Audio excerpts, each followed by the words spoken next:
I'm just going to say a little bit of words about Andy. So, and I'm reading, I've never met Andy before, so I'm reading from a script, but hopefully you'll say a little bit more about yourself. But Andy is a pilot, and he wanted to be a pilot from a very early age. He started with a private pilot's license in 1976, and then was in the Air Training Corps, got a flying scholarship, also some parental support to get there, I'm sure. And then in 1979, Andy started with the Royal Air Force and served for 18 years as a helicopter pilot, also a QHI, qualified helicopter instructor, and eventually an experimental test pilot, graduating from ETPS in 1990. And his military tenure involved a test pilot exchange tour with the US Army at Edwards Air Force Base in California. Leaving military service in 1997, Andy joined Westland Helicopters, now Leonardo, as a senior test pilot, ascending to the role of chief test pilot in 2012.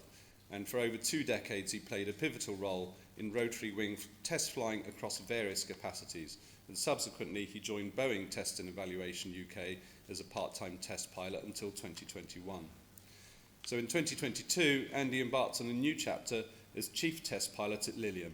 And with an impressive tally of 10,000 flying hours altogether, including 4,000 in test flying and 1,500 in instructional roles, Andy is one of the most experienced test pilots in the industry. So his contributions have already been recognised with several awards, including the Royal Aeronautical Society Silver Award and the Alan Marsh Medal in 2006, and the Honourable Company of Air Pilots Derry and Richards Memorial Medal in 2017. So please, Andy Strachan. Thank you very much.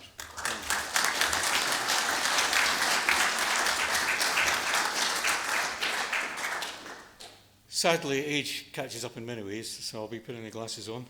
I also tend to lapse into a soft Scottish accent, so if Ben at the back, if I start to go quiet, give me a up the volume sign.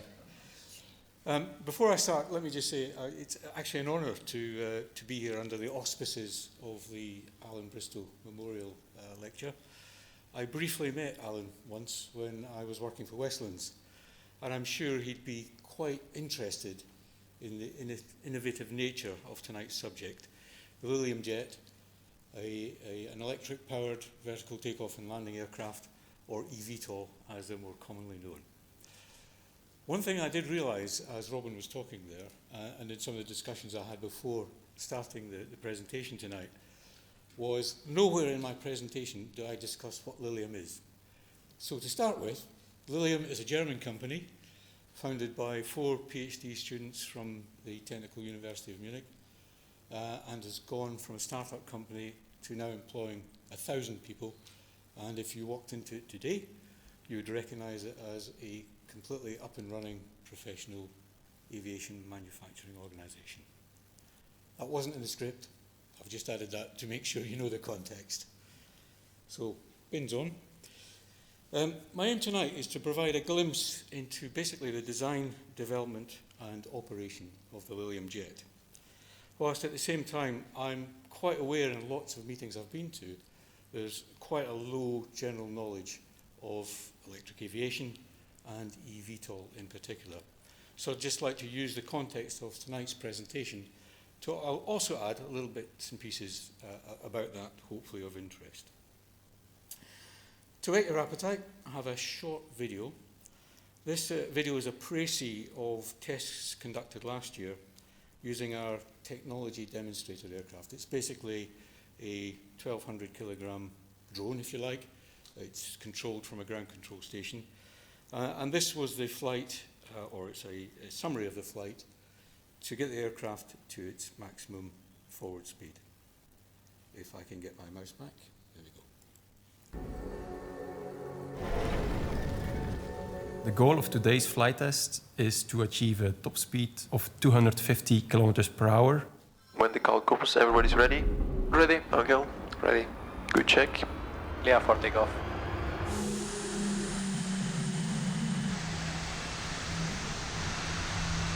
Pushing up. Climbing. 80 knots. Accelerate 136 knots. 136. Stable. Decelerating. Check position is good to land. Check.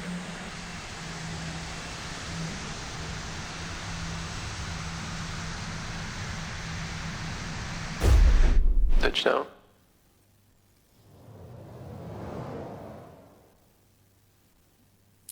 I'm not entirely sure why the editor of the video decided to add the touchdown slam that you heard at the end there.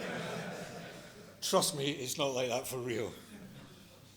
But before delving into the main subject, I think it's worth a brief reminder of why are we bothering with eVTOL at all. For me, it's fairly straightforward. The main reasons are fairly straightforward. Commercial, environmental, and the availability of technology. So from a commercial aspect, the world is definitely becoming more and more congested. Our existing transport systems are no longer adequate, and worse, are a major polluter. We need to innovate to keep pace with demand and to meet the even greater challenges of global warming. I think even the harshest critics now acknowledge that climate is changing and not for the better. Simply, in order to survive, we have to develop more environmentally friendly ways of getting about. But, to me, it's a bit of a chicken and egg scenario. Whether the idea has been around for a while, but the technology hasn't been mature enough yet, or a new technology generates new ideas, doesn't really matter. The point for me is that aviation is riddled with examples of watershed moments, where either of these two concepts bears fruit. I suggest that we are at just such a watershed in terms of electric aviation. Before going on, and this is kind of outside the real context of my presentation, but I think it's worth highlighting some of the additional challenges faced by electric aviation, additional to the ones that we are already familiar with. I will address some of these later, but not in any great detail tonight. So the purpose of this slide is just to provide some awareness. So additional challenges. The top one probably is the difference between electrical energy and the use of fossil fuels. Fossil fuels will have the capability of providing the maximum power down to the last drop. Whether you've got 10 gallons in the tank or 1 gallon in the tank, it will still produce the same amount of power. Electrical energy is different. It doesn't do that. Its ability to produce that power diminishes as the energy itself diminishes. That's quite a tricky one. Core, fundamental to all the electric powered aviation are, of course, the batteries. These have an optimal operating range. Too cold, they're much less efficient. Too hot, and you have the potential for thermal runaway. So the management of battery temperatures, and in fact the temperature of electrical components, is a specific design problem. To make that even worse, when batteries, electric engines, electric components get warm, they become less efficient, and as they become less efficient, they require more energy. So you can see ourselves getting into a bit of a vicious circle, all of which has to be thought about in the design.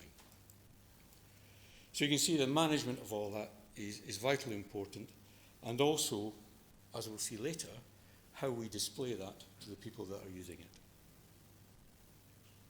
So let's just give you a bit of context. Having done that, let's have a look at the Lilium approach to the problem. To meet the challenges we've just discussed, the four founders of Lilium were keen to exploit the new technologies, particularly in batteries, which are now capable of providing sufficient energy density to power aircraft. Maybe that chicken and egg part coming together. The primary consideration for them was, where could the application of this technology provide most benefit? Short-range urban transport was considered, but rejected on the basis that there was more likely to be more convenient and efficient methods of getting from one side of town to the other. For instance, ultimately, autonomous cars. Long-range aviation was also considered, but realistically was probably too big a step for the beginning of electric aviation, especially in terms of what was then a startup company. You're looking at a lot of investment in resource, time, and money, of course. So they settled on regional aviation. This was potentially a good fit. Oh, hang on. And it was a balance of usefulness. Designed for that area where air travel provides really measurable advantages over other forms of transport. For instance, in saving journey time or in terms of overall convenience. Having decided on regional, for maximum utility, employ vertical takeoff and landing. This enables operations from smaller, more diverse and convenient sites. Of high importance in the original design criteria was that the solution must be acceptable to society. It must be sustainable, with minimal impact on the environment in terms of emissions and noise. In other words, we need to be good neighbours, as with all aviation. This resulted in the definition of a primary objective to provide safe, sustainable, convenient, high-speed, brackets relatively for the fast and furious amongst you, regional air mobility. Having defined a prime objective, this then enabled definition of high-level design criteria. As we already said, aircraft should have vertical takeoff and landing capabilities, and because we're looking for regional transport, we want to optimize the range, and to do that, we really needed to optimize the cruise condition. If we take a look at this pretty well-known graph, it basically shows VTOL efficiency, different VTOL types of aircraft, in terms of hover efficiency on the left, on the y-axis if you like, and disk loading on the bottom axis. With a minimal bit of jiggery-pokery on the graph, you can kind of make that look like hover efficiency against forward flight efficiency. Left of arc, as you look at it, obviously you've got the helicopter, good and efficient in the low speed environment, not so good and efficient in the higher speed environment. At the right of arc, we have the direct lift aircraft, really good at forward flight, not so good in the low speed environment. So for Lilium, it really was a best fit for the intended role. We're looking for good range, good forward flight performance, but with adequate low speed hover performance. And that dropped them into the lift fan configuration. Having decided all of that, flight testing began, proper practical flight testing began in 2015 and has gone on ever since, and obviously is continuing now. The current flying version, which we'll talk about later, is the Phoenix at the top there, which has been flying since 2019. And that's ended up with what will be the production aircraft, which we're hoping to fly at the end of this year. And that's the Lilium Jet in that configuration. So what were the design considerations for that, or why does it look like it does? Okay, so as I mentioned, we were looking at top-level stuff, provide vertical takeoff and landing capabilities for utility and convenience, maximize the cruise efficiency. We're looking at maximizing the cruise to maximize the range. As big a cabin as we can possibly make for convenience and utility, and obviously cost and all the rest of it when the aircraft actually starts to operate. So at the moment, it's planned on a single pilot, 6-passenger configuration. And then again, designed for low noise and emissions. So electric, basically no operating emissions. And as we'll come to see later, engine and flap design to assist with noise. In a little more depth, I'll look at some of the features for the cruise performance. I'm just going to slide forward here so I get it right. Interesting, going from the top down on the slide, utilising ducted fans. The engines are put into ducted fans. The ducted fans are fitted to flaps. The idea here was to reduce the overall size, to incorporate the engines, because they're part of the stability and control system as well, into the actual size of the wing. And this has provided reductions in both drag and weight and all sorts of other elements that go with that. The canard configuration lends itself to that as well, because now we have basically the wing, engine, flap configuration providing thrust, and the canards provide another method, an additional means of thrust and lift. Importantly for the canard, though, what actually drove the main part of that design was for pitch control in the hover, where essentially everything's thrust control and there's no aerodynamic surfaces to help you there. This provides you a means of having pitch control at low speed. The aircraft also incorporates a blown wing concept, so the engines are behind the leading edge of the wing. The air being sucked into the engine is in effect being blown over the leading edge of the wing and creating extra lift in that way. The exits from the engines also have a variable nozzle on them, which is designed to control the flow in the different phases of flight, to optimize the flow going through the engine and indeed around it, around the surfaces around it. Further methods of reducing the drag were winglets and a tailless design. So that's essentially why we ended up with that shape. In a little more detail, it's a 30-engine configuration. There are 6 engines on each canard, 9 on each wing. The engines are generally paired, 2 together on a single flap. There's essentially 14 double units, and there are only 2 single units, and these are on the inboard parts of the main wings. It's a system that we've now called ducted vector thrust with tiltable propulsion units. I'll come to that a little bit later. But in order to power all that, there are 10 independent battery packs. The battery packs are 5 on each side of the aircraft, designed, and they're fitted essentially externally. So there's effectively a firewall between the battery packs and the inside of the aircraft. And that's to prevent any issues with the batteries getting into the fuselage structure or inside the cabin.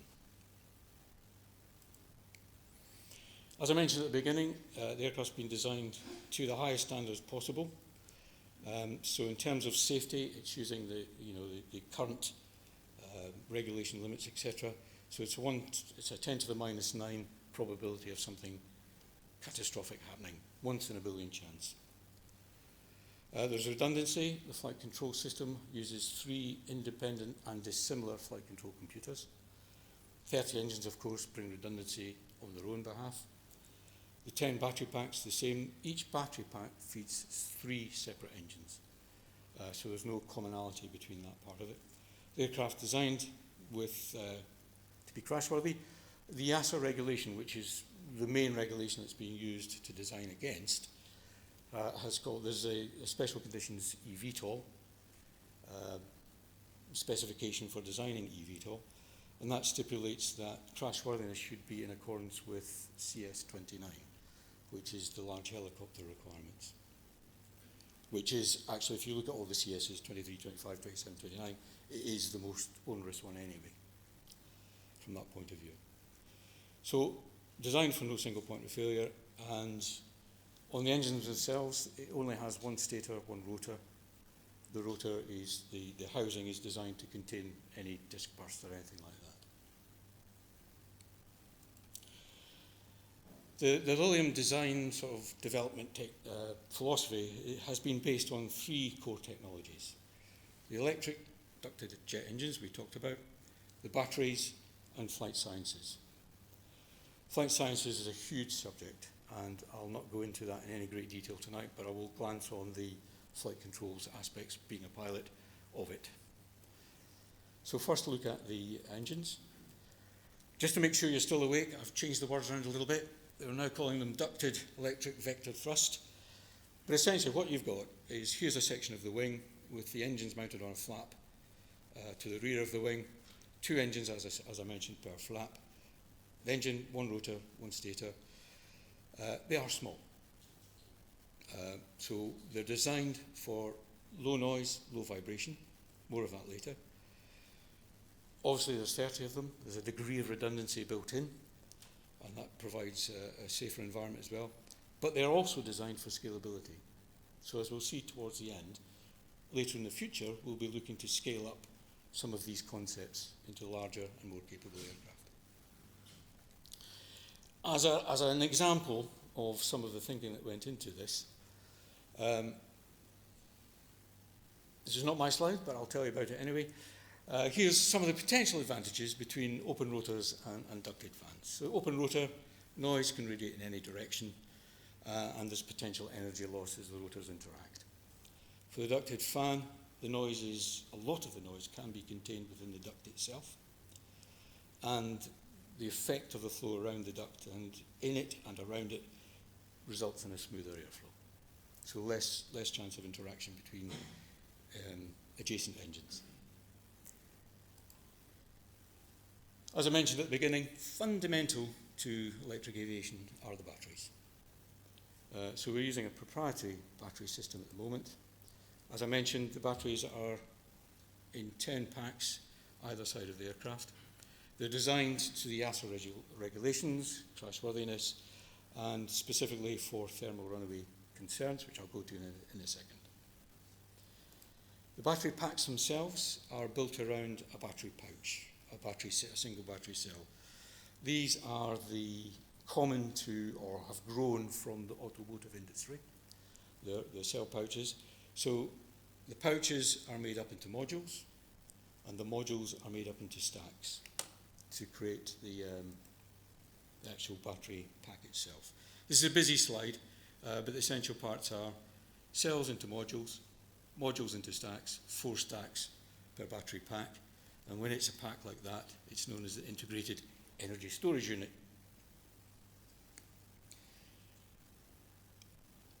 In terms of thermal runaway is a problem with lithium-ion batteries, and obviously that has to be designed out. We cannot have a thermal runaway event in flight, obviously, or at any time. So there's been a lot of effort put into making sure it doesn't happen in the first place, and if it does happen, mitigating for it. In this case, a thermal runaway in a single cell is contained within that cell's module and doesn't affect the rest of the stack, and then doesn't affect the rest of the battery. So what you end up with is basically a venting system that vents any of the materials coming from a thermal runway or the gases to atmosphere. Again, it takes it away from the battery itself, and it takes it away from the aircraft interior.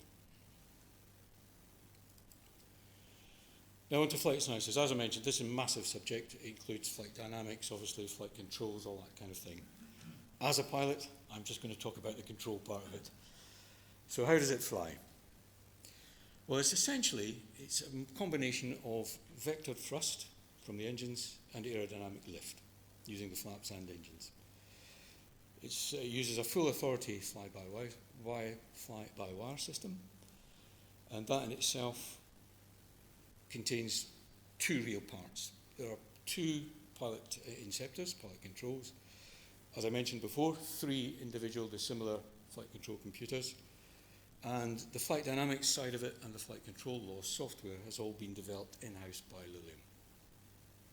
And that's part of, as we'll see later, what we've been using both simulation and the Phoenix aircraft to develop and verify. In terms of the inceptors, there's 2 inceptors, left-hand inceptor, right-hand inceptor. I'm not allowed to call them controls anymore because they're all electronic and computer-based, so they're now inceptors. But that's normal for eVTOL. But to me, they're controls. Left-hand control, right-hand control. Essentially, they have a neutral position. They are passive inceptors, and they have a breakout force and force gradient about that neutral position. Any displacement from the neutral position is in effect a command for the pilot to the computer to do something. In its very high level, simplest form, the flight control system is reasonably straightforward. That's easy for me to say, not so good for the engineers. But basically you have an inceptor input, goes through the feedback control laws, goes through the controls, and eventually the whole aircraft stability and control is essentially down to 2 things. It's flap deflection and or engine RPM. And that's it. An easy way perhaps to think about this, particularly for me, is if you think of each of the wings as essentially a lift and thrust generator. And that's how you provide stability and control. So what does it actually look like when you're trying to fly the beast? So in a low-speed environment, a busy slide again, but I'll go through it fairly slowly. Low speed, I'm talking low speed, speed's probably below about 40 knots, 40 knots ground speed, that sort of regime. The pilot doesn't actually control pitch directly at any point, and I'll describe why in a minute or two. So pitch control is done in the low speed environment through basically differential thrust, as is roll control. Longitudinal control, fore and aft, is done basically by flap angle and a bit of thrust, and heave is pure thrust. The heave control is through the left-hand inceptor, which acts a little bit like a helicopter collective. So in the vertical sense, up is up, down is down. For yaw control, it uses differential flap deflection. That's also through the left-hand inceptor, and it's moved laterally. So move it left to your left, move it right to your right. The right-hand inceptor controls the X and the Y-axis. And basically, displacement of the inceptor gives you an acceleration. So if I move it forward, the aircraft will accelerate forwards. If I move it left, it will bank left, then accelerate left. So it's basically, in the basic mode, an acceleration command. If I put it back in the middle, that means I'm not demanding anything new, and the aircraft will settle in the condition that you've left it in.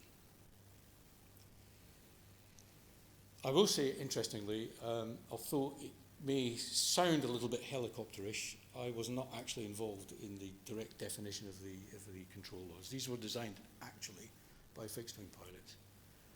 However, it's a design that works for this particular aircraft. I know there's lots of different control concepts amongst eVTOL. Many of them work, obviously. They all have slight differences. This one works for us. There's an additional mode in the low-speed environment. Again, this is actually below 20 knots ground speed. We invoke this. It's a translational rate command mode. Effectively, all this does is it changes the reaction of the right-hand inceptor in the X and Y modes. It doesn't change anything else. And for displacement now, what you end up with is, rather than acceleration, you have a velocity. So if I move the right-hand inceptor 1 centimetre and hold it there, that will eventually represent a velocity, maybe 10 knots. If I move it more, I'll end up with a faster velocity, etc. TRC mode is one of these things that's been developed over the years for the helicopter world, for the fixed-wing world. F-35 all use this sort of thing in terms of controls concept, and it's really, really useful for the final approach and landing phases of a flight. To give you an example, if it makes the aircraft basically really stable and very predictable. If the pilot in TRC mode just lets go, puts the inceptors back to the neutral position, the aircraft will just stop, rock steady, with zero velocity in any axis. So for Mark and I, gone are the days of the sweaty dark night trying to hover over the load and not really knowing what's going on. Now you just let go and you know you've stopped. Moving on into forward flight, I say the sense of the controls doesn't change. This was an important aspect of the design of the control. It was to ensure that the pilot didn't have to do something different just because it was going faster or slower. But in forward flight, you probably noticed subtly, and I didn't mention it properly, but in the low speed regime, you're generally using thrust. It's thrust lift that's keeping you up in the air. As you move into forward flight, aerodynamic lift becomes more and more of a player. So as we get into forward flight, you find now that pitch, I'll talk about that again in a second, is now controlled by flap deflection, as is roll, as in fact is direct lift, the heave motion. The only one that's slightly different is yaw control, because we have no rudders or anything like that. So that is still differential thrust on the engines.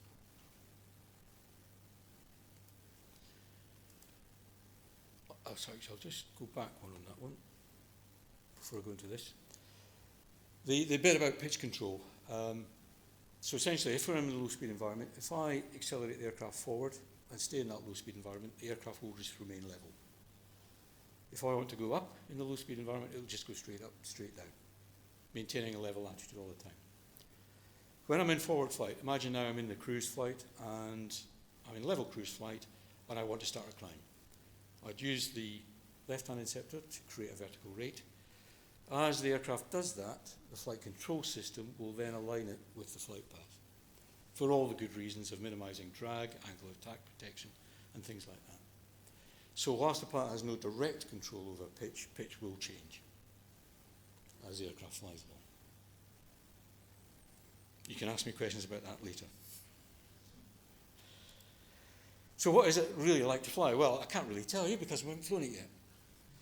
What we do have, though, is a lot of experience with Phoenix, and we have done lots and lots of engineering simulation with dedicated simulators for it.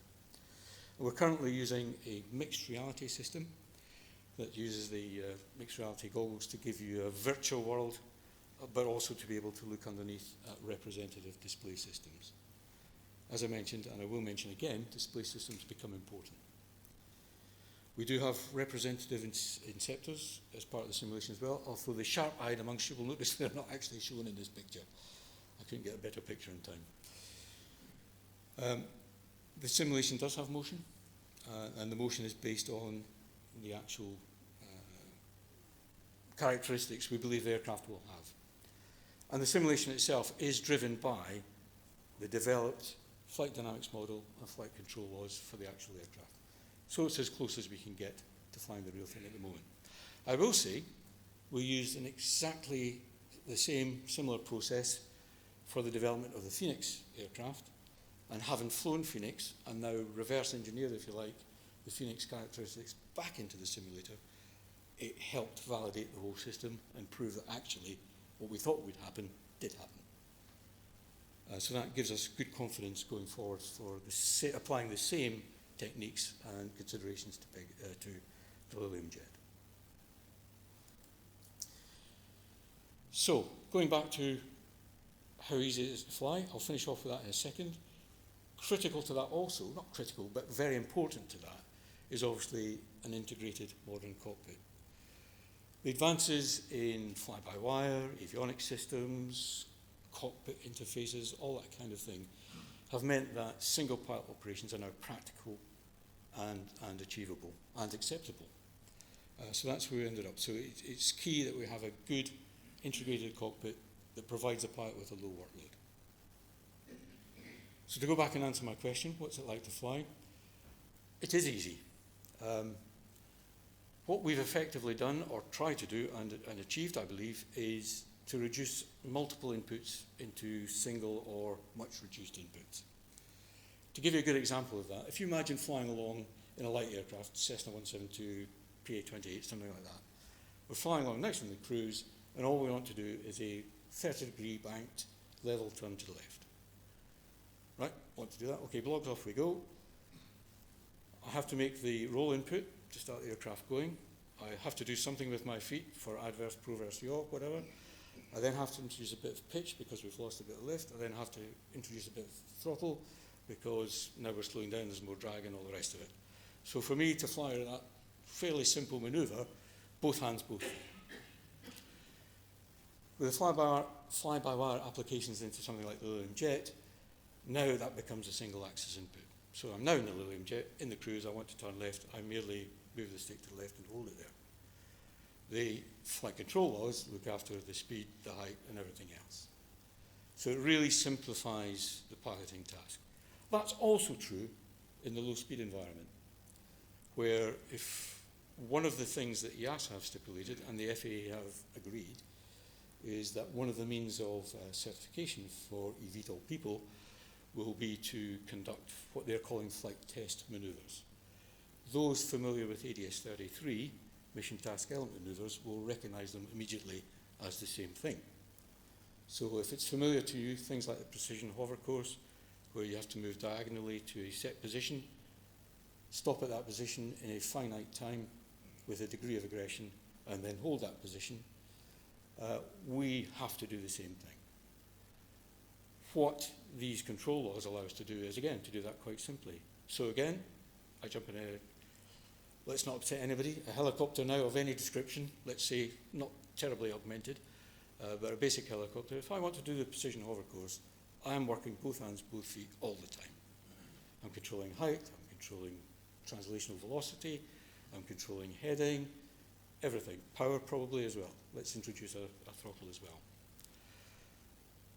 For something like the Lilium Jet, for us, definitely in the Lilium Jet, that becomes a single axis input again.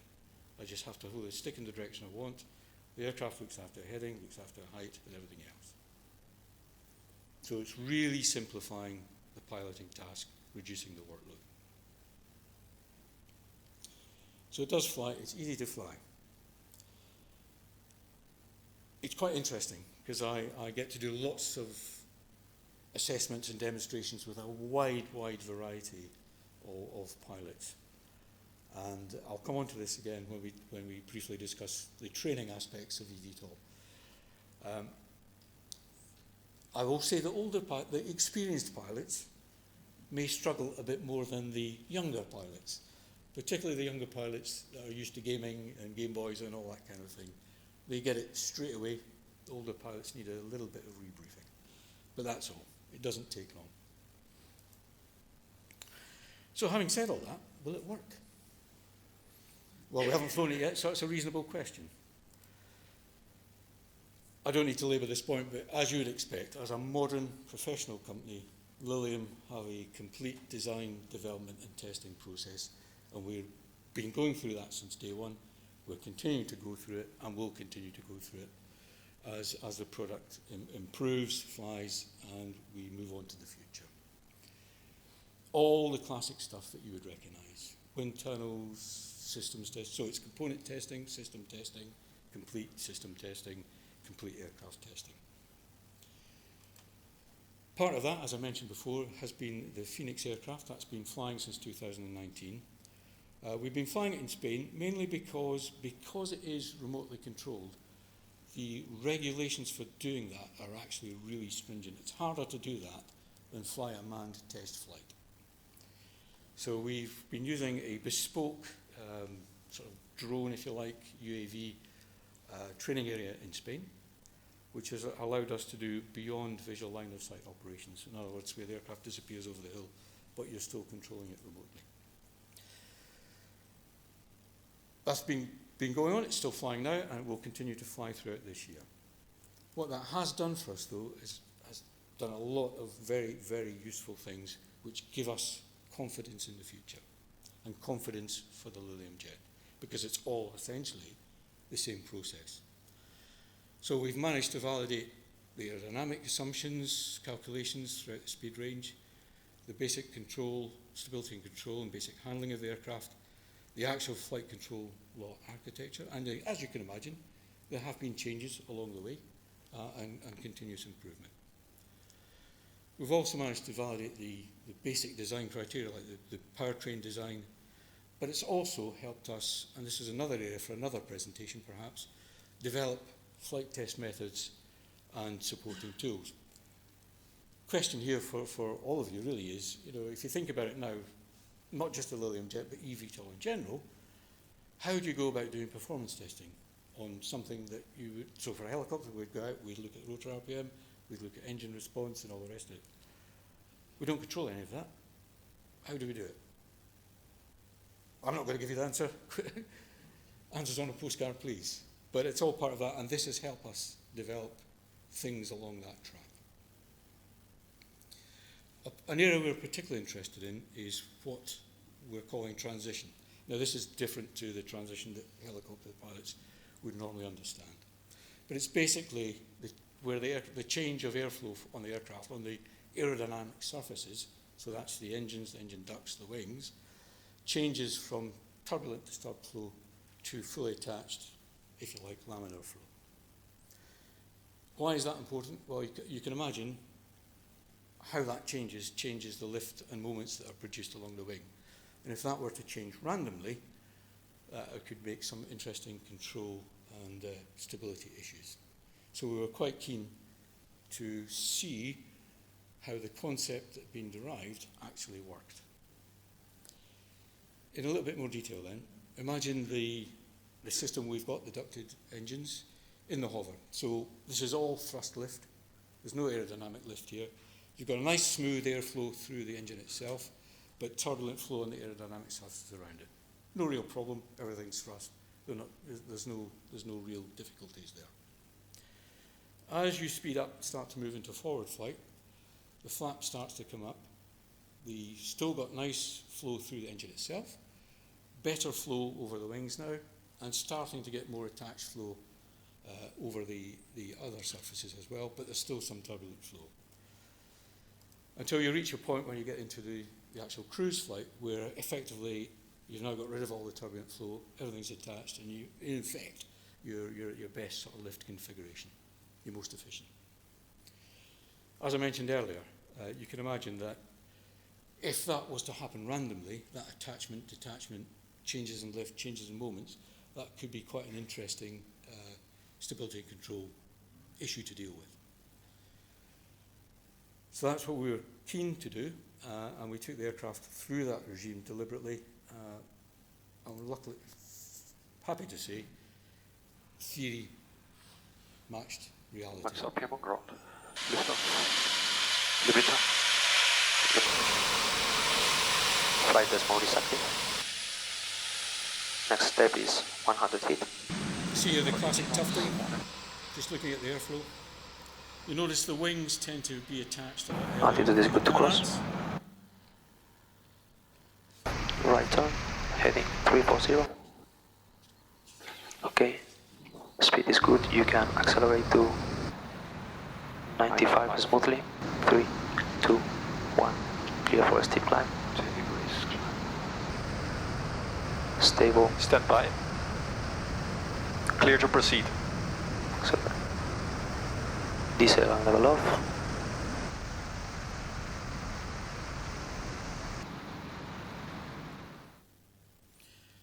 So that was just to demonstrate that you see the point where all the flow becomes attached, and there were no actual control issues or anything of that nature.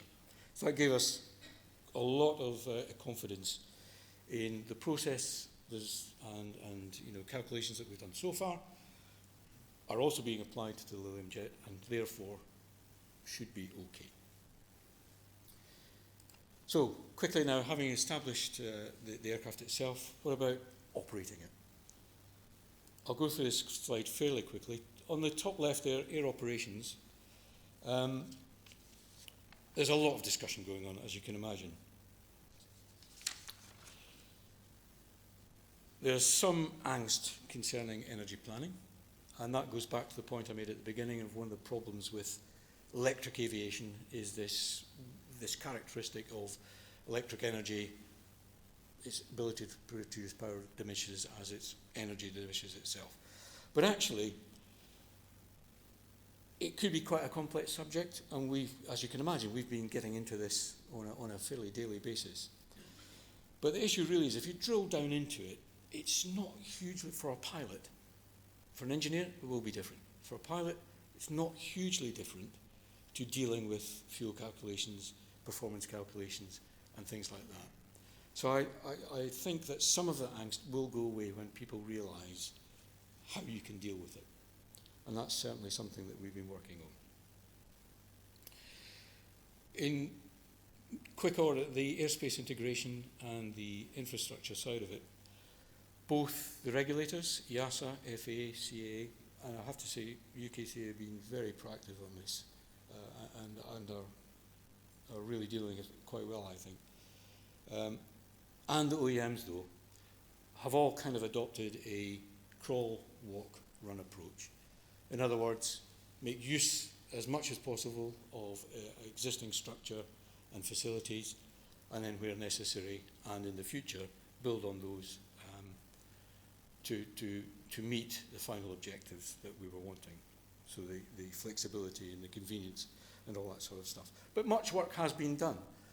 For instance, through EASA now, there is already existing documentation and regulation for the design and operation of vertiports, which would be specific eVTOL operating sites. So it's all coming on quite well.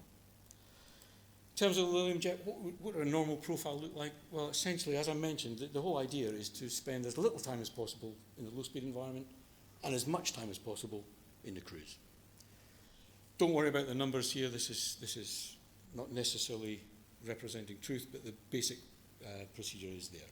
So it's a vertical takeoff, probably initially quite a steep climb, and this will be for vertiport reasons, obstacle clearance reasons, regulatory reasons. As soon as then you can, probably reducing that rate of climb to something a little bit more comfortable and a little bit more efficient perhaps. Get to cruise altitude. We're going to clear the Lilium Jet up to 10,000 feet, but I foresee a lot of eVTOL down around the 5,000 foot and below regime. Why spend the time going any higher if you don't have to? Spend as long as you can in the cruise, and then it's kind of the opposite at the other end. Maybe a fairly gentle descent initially, and then a steeper descent to meet landing site considerations with a vertical landing at the end. That's the basic concept. We can already put some regulatory input into that now. It's likely that there will be a part IAM for eVTOL, and this will lay out requirements for energy planning, much the same as there are requirements for fuel planning for traditional aircraft. So you'll have your trip energy, you'll have contingencies, you'll have diversion requirements, all that kind of stuff. But if you look at this one, the blue part of the graph shows our normal profile. You notice towards the end of that there's this point of commitment. This is in an EASA regulation at the moment. At the point of commitment, you still must have 2 places that you can go and safely land. Our first choice, of course, would be to do a vertical landing, but we've also, in the Lilium Jet, introduced a running landing capability. The energy and thermal margins and all the rest of it required for a running landing are much, much less, obviously, than required for a vertical landing. So that actually allows us to have a little bit more of an extended diversion option. So first option would be the vertical landing at your destination.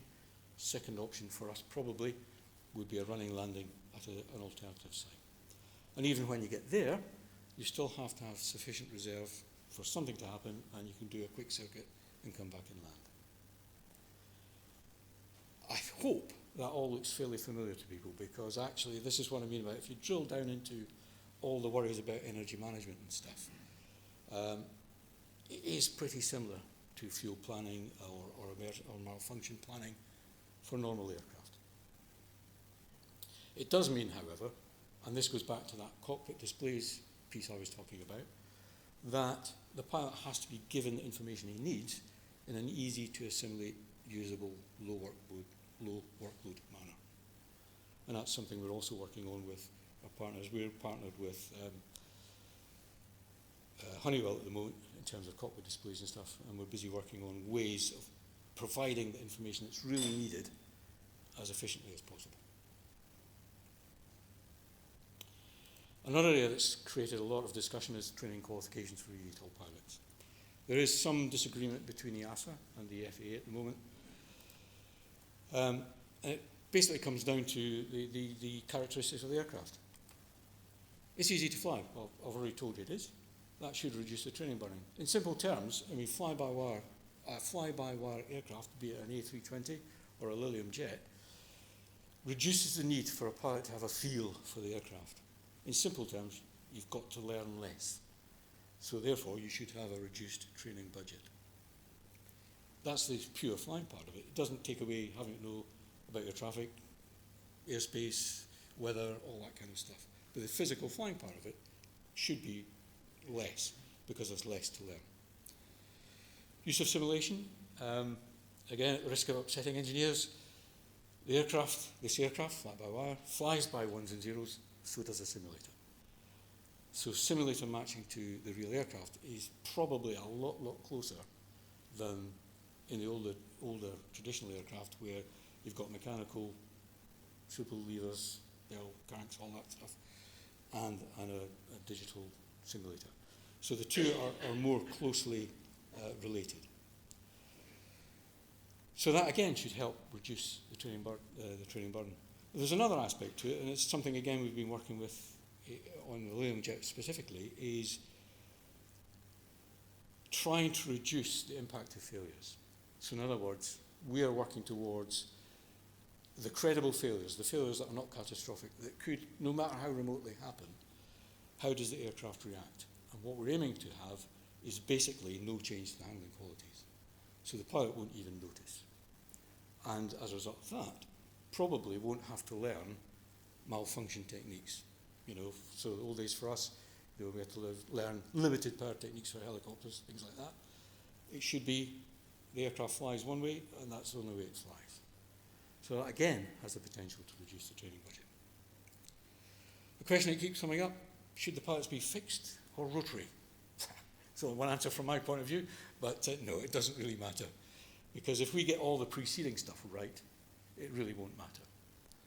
I will say now, going back to that thing I mentioned about the younger pilots being really great at picking the thing up straight away, I do think it would be useful for experienced fixed-wing pilots to have maybe one trip in a helicopter just to get used to the idea of decelerating in flight and not stalling.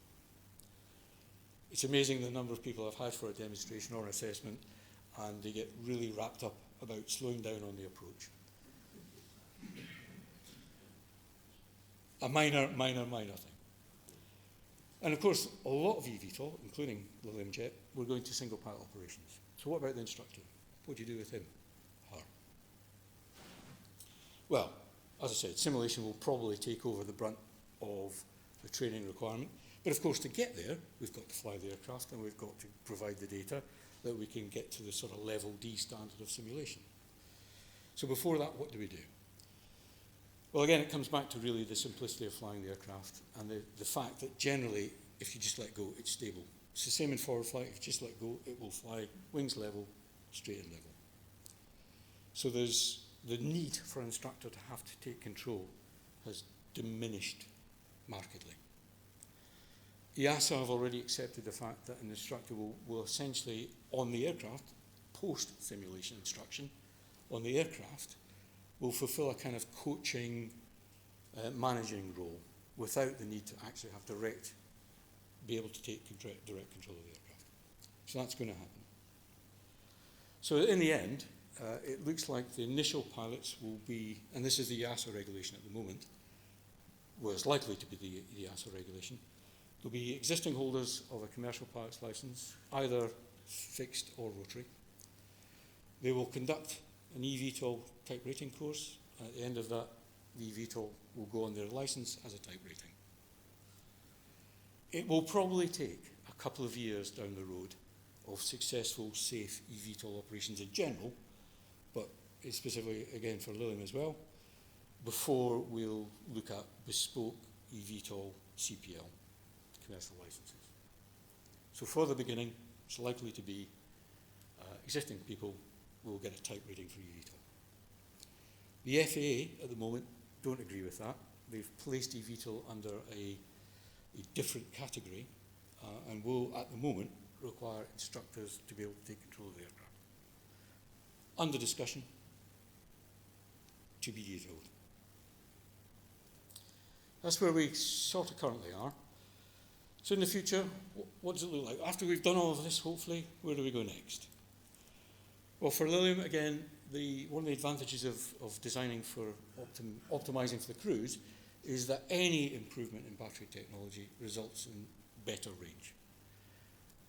The energy requirements for the takeoff and the landing won't change. So the bit in the middle, if that grows, that gives you, simply more range. And the forecast is that the battery technology will continue to develop.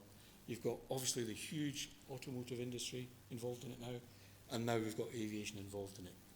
The chemistry is still getting better and better.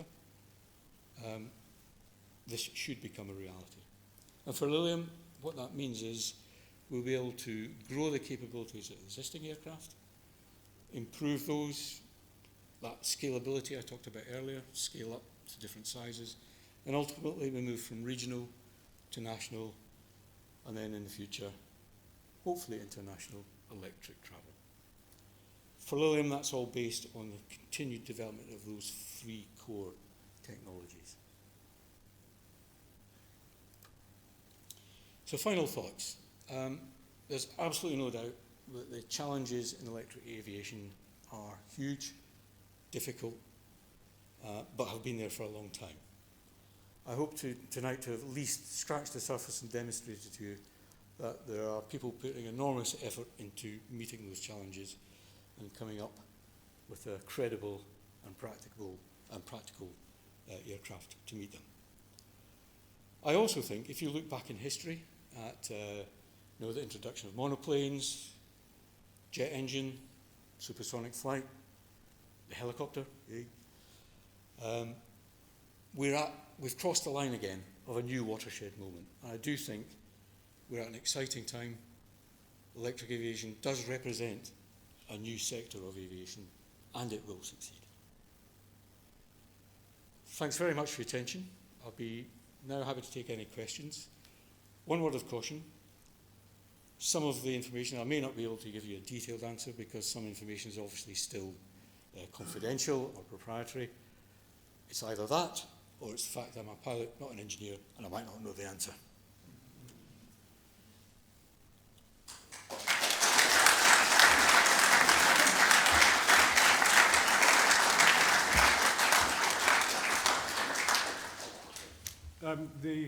Ben will be roving with a microphone, so please, if you do have any questions, please stick your hand up and please just state your name and your organisation out of interest to the rest of us before you ask the question. Thank you. Hello. Hi, Andy. Thank you very much. What a nice accent you have. And I take it you're a helicopter pilot? Mainly. Originally? Yes. Yeah. My name is Zoe Layden. I'm a fellow here at the Royal Aeronautical. And actually, my bag is insurance, so I don't claim to fly anything. I'm an observer. And I did write down some questions, but I think that you've answered a few, but if I could just go through them real quick. So what's the battery life? Like, how long can it fly? So you've already strayed into the area that I can't give you a definitive answer on. That's, I mean... What I can say is the Lilium Jet, the average length of a flight will be between 45 minutes and an hour. Okay, so it's like designed to be a taxi or something. Well, no. If you listen to my presentation so far, you'll know that if you translate that sort of time into a longish cruise phase, Right. I didn't put up a slide, but there is a publicly available slide that says that we're looking at 175 kilometres, Okay. which for the older people amongst us is about 94, 95 nautical miles Yeah, I get that. range. Yeah. So you're looking at landing at Birmingham, coming to London. I am all for these things, flying actually and succeeding, by the way. It's just, obviously, the ins and outs of it can be difficult. Simulators, you touched on that. So people would learn how to fly them on a simulator or in real life? IRL. So to start with, one of the issues we're going to have to deal with is, because we haven't actually flown the aircraft, until we do, we'll not be able to gather the information required to have a simulator certified for simulator-only training. Okay. So we will have to do some training on the aircraft itself. Yeah. But that's Excellent. okay, because we'll use the normal system. It's like building a new helicopter or a new aircraft. Yeah. As a function of the test flying that we'll do, we, the test pilots, will become the first instructors. Yes, exactly. By dint of that experience, and then the process will go along the normal wheels. Perfect. So that's why it was important. That's why I mentioned the fact of the EASA regulation in terms of what to do with an instructor when you've got a single pilot aircraft. Exactly. And one of the things that the insurance, not my issue, but some insurance people have issue with single pilot operations. And that's a good point as well, and that is another point that's discussed a lot. Okay. Now, I'm not going to get into the political reasons for, there's very good reasons why I'm sure a lot of pilots don't want to have single pilot operation, because it takes away employment, for a start. But in reality, in practical reality, yes, it's an issue. There's a number of ways of dealing with it. We are looking at a number of mitigations that you can put in place to satisfy people that it is as safe to go flying in a single pilot aircraft as in another. Excellent. again, I can't really discuss that in Okay, detail, that's- but it involves things like medical overwatch and things like that. Thank you very much. Down to, just to finish that off for you, down to there will in the future obviously be these, Garmin already produce it on a couple of turboprop aircraft as a return home facility, where if it all goes horribly wrong, you press a button, the aircraft takes you home and lands you. That will be the eventual aim. Well, I mean, you can drive a car by yourself, so why not? Yeah. Mike. Thanks very much for a very interesting lecture. My name is Peter Forbes. I'm director of Alan Stratford and Associates. My question is who do you hope to sell the aircraft to, and what sort of operators do you think will they be? Will there be spin-offs of airlines or other forms of operator? I think the honest answer is we'll sell it to anybody, obviously, like any other manufacturer. But no, I think there is a plan. There's a plan in place. I believe we'll begin with more of a bespoke market, where you'll possibly have VIP versions and VIP users before it branches out into the more available to the public regional sort of transport side of it. I think it's a really good question, and where you go with it, and I don't want to give you any tough answers basically, but essentially, yeah, there is a strategy to get it into the market. We will start with VIP style operations, but these will branch fairly quickly out into semi-regional operations, so things like the Middle East, the States, places like that, and grow from there. Hi there, Tim Robinson, Aerospace Magazine. I'll come with the building. A couple of quick questions. Firstly, for the flight you're planning later on this year, will you be flying it yourself as a piloted flight? And secondly, what's the glide ratio? What happens if everything goes off and you have to dead stick it in? Two good questions. Yes, we will be manned flight from the start, because we've effectively done the unmanned stuff with Phoenix. Although Phoenix isn't completely representative of the Lilium Jet, the concepts are there. So we're going straight for manned flight. And hopefully, yes, it will be me. In terms of your other question, if you go back now, I did have a spare slide. I'll not go through it just now. But this whole energy business of changing energy, less capability to produce power, obviously you have to come up with gates then and there. So we'll know how much we need to do a vertical landing. That becomes a gate. We know how much we need to do a running landing. That becomes a gate. One of the good things about the Lilium Jet configuration is that those flaps are moved by little electric servos. They're super fast, but use very, very little power. So you will have to get down to an extremely low level of power.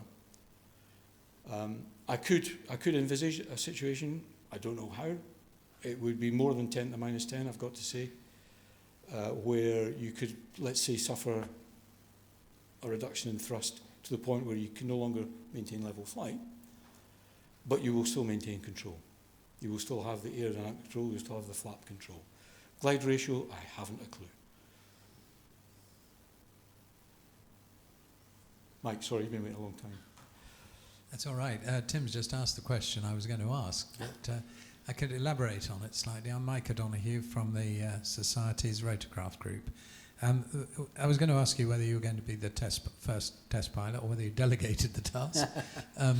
But are you going to, for that test, which will take place, I know, 1st of December, with good weather in Spain, are you just going to take out the telemetry and get into Phoenix, or is it an upscaled model?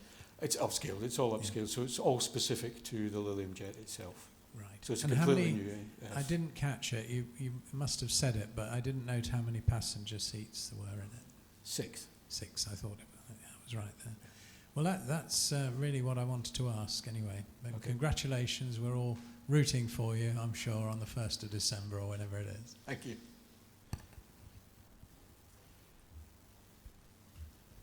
Hi, my name's Al Dempsey. I'm retired, but I am a PPL aircraft holder. 2 questions, if I may. One simple and one a bit more challenging, I expect.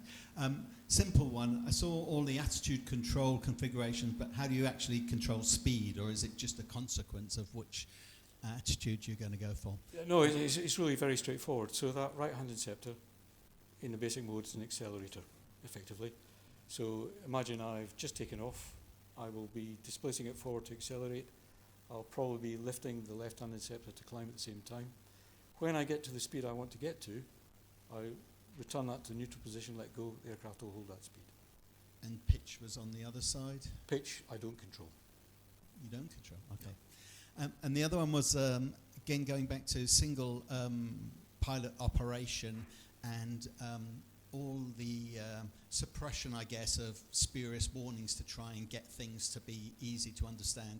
If you get into sort of the Qantas flight issue where they got overwhelmed by 250 pages almost of errors, you clearly said you were working on it, but how do you get that balance right between having warnings to let a pilot know they've got a problem, and when it becomes very serious, how to assist them, not overwhelm them and have a startle effect where they just can't work out what's going on?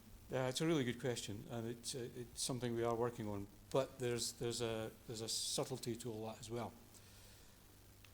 You could look at, and I think it's probably the basis of one of the questions about how long can we go. You could look at these initial eVTOL operations as being restricted, because you're restricted by battery life, all that kind of thing. That in itself, though, brings dividends of keeping things really simple. So for sure, under the EASA regulation to start with, and we're probably going to be certified by EASA first, because they seem to be leading the field in terms of doing that. Before you even take off, you will have to know exactly what you, just like planning for fuel, you'll have to know exactly how much energy you're going to use, where you're going to use it, at what point, where you're going to divert, all those sort of things. And then because it's all electric, you know, there's no hydraulics, there's no reconfiguration to do with any engines, anything like that. I have no direct control over the engines. That's all controlled by flight control laws. There's very little for me to do. And actually, even if I have a Christmas tree of things, which, by the way, we're trying to avoid, what I've suggested, but it's a little bit too radical maybe just right now, is actually we only need 3 things. We need 3 alerts. One says continue, one says divert, and the one says land now. And that's actually, if you down all the fault trees of what could happen, that's where you end up. So it becomes actually quite simple. So all that planning, that part of it, will make life simple for the single pilot. Because one of the things we have to work out is what the regulators are defining as a critical failure for performance. It's the same with multi-engine helicopters, multi-engine aircraft. We will have to define what we think is the critical failure at any point. So it might be battery pack failures, it might be engine failures, something like that. You then have to decide, with that failure, where you can divert to. All that will have been done before you've even taken off. So in reality, if it happens in flight, your decision is, I'm doing what I planned to do. It's not, oh, what do I do now? It's, I have a plan, this is my plan, this is what I'm doing now. That is not going to be up to the pilot, that's going to be regulated. So it's actually quite straightforward. To give you a proper answer, all these alerts and things like that, what we're trying to do is reduce them to the bare minimum so the pilot is not overloaded. And even if he's got lots of messages, it's a simple answer to those messages. A little bit more. We're taking out a lot of the decision making. We just have 2 more questions. There's one over here from Dave. Thank you. Hello, I'm Martin. I'm a student on placement at the Aerospace Technology Institute. Do you know what battery energy densities you're aiming for, or power densities? No. Reference my pilot engineer comment. Right, thank you. I just need to know I've got enough. Last question, if you don't mind. With the, sorry, Dave Rolfe, London's Air Ambulance, but also a member of the Rotorcraft Group. With the various flaps with the engines moving, have you got a fail-safe condition where one of them gets stuck mid-movement, but the others are still moving? So say one of them gets stuck in the worst condition, how do you work around that? Do they all revert to vertical, or do they, use gravity to revert to vertical, or do they move forward? How do you counteract that? No, it's a really good question again. And you could think of stuck flap, you could think of a floating flap, which in some ways would be worse, where you've lost, let's say you've lost direct mechanical connection with it, and it's just floating away there. So all of those situations are dealt with through the flight control laws. They will reconfigure the aircraft to cope with that. It's also something interesting that we looked at with Phoenix as well in that configuration. Is how to deal with those sort of things. So down to the flight control laws. That was the last question. I'm conscious that there's train strikes, so I'm trying to ensure that we constrain this, although I can see we can go on all night. But I'd like to ask Mark Pryor, who's the former chair of the Rotorcraft group of the Society, and also a test pilot, to come up and give a vote of thanks to Andy. Well, Andy, thank you for a fascinating...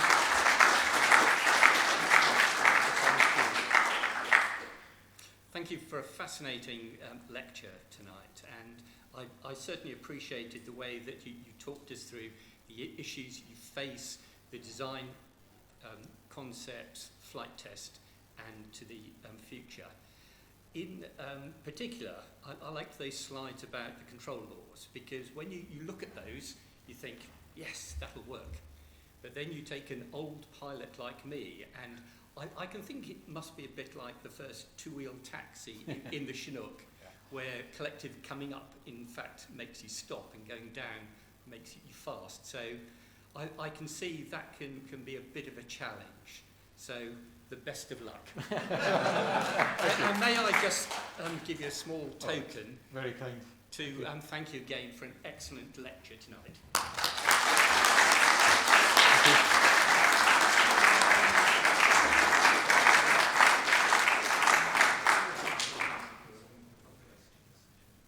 Bar?